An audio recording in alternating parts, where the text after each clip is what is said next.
When I was a child, we went on a family holiday to Spain. We got the boat to Calais and then travelled the entire length of France by train. It was before the days of air conditioning, so the windows were open, and I spent the whole journey leaning out the window and watching the world fly by.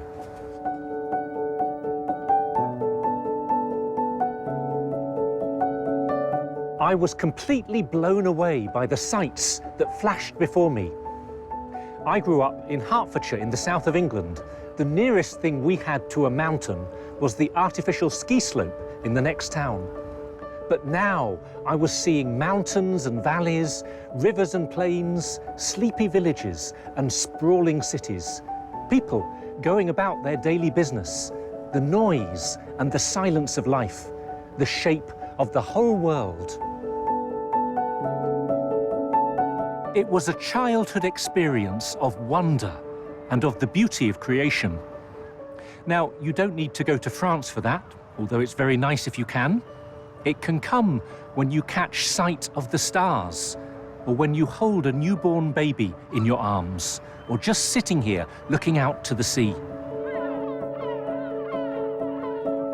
Sometimes you need to step back from the rush of life and remind yourself that there is another world out there.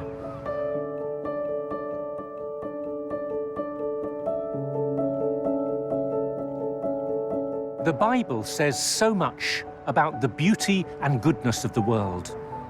It's not a scientific textbook, but it helps us understand the meaning of creation and our special place within it as human beings. There is no conflict between good science and a proper Christian understanding of the Bible.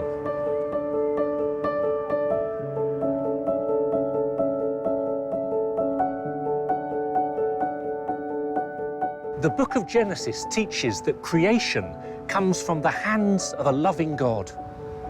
He gives it order and purpose and sustains it in being. This world is an incredible gift, and it points to the goodness of God. And when God creates Adam and Eve, the first human beings, something radically new comes about. It's true that we are formed from the dust of the earth. We are part of this material world. This is why Christians can accept many aspects of the theory of evolution. But the human race only begins when God breathes life into the first human beings. We are body and soul. We are not just a chance product of evolution. There was a special moment in creation when God gave a spiritual soul to the first human beings. He gives this same gift each time someone is conceived in their mother's womb. No one's life is just an accident. The Bible says that we are made in the image and likeness of God. We have a special dignity. There is something unique that sets us apart from other animals. It's the way we think and talk and love. It's connected with having free will. You see it in the miracle of human creativity, which goes back to the dawn of human history. One of my dreams would be to visit the prehistoric cave paintings of Lascaux in France. They were painted about 19,000 years ago in beautiful pigments of orange and red. There are images of horses, stags, bulls, and many other animals. There's a single figure of a human person. We don't know what they meant to those who created them, but it certainly says something about the wonder of creation and the wonder of the human spirit.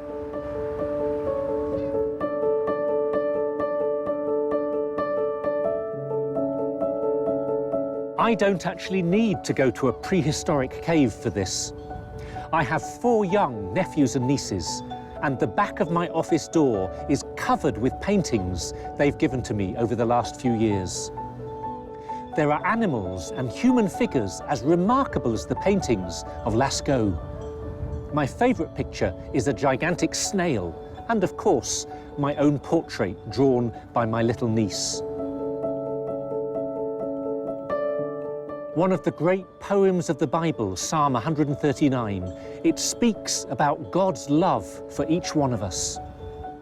The author says, "O Lord, you search me and you know me. You know my resting and my rising. You discern my purpose from afar.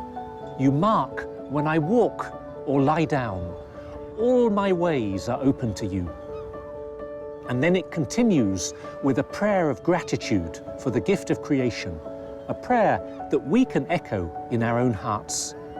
It says, "For it was you who created my being, knit me together in my mother's womb.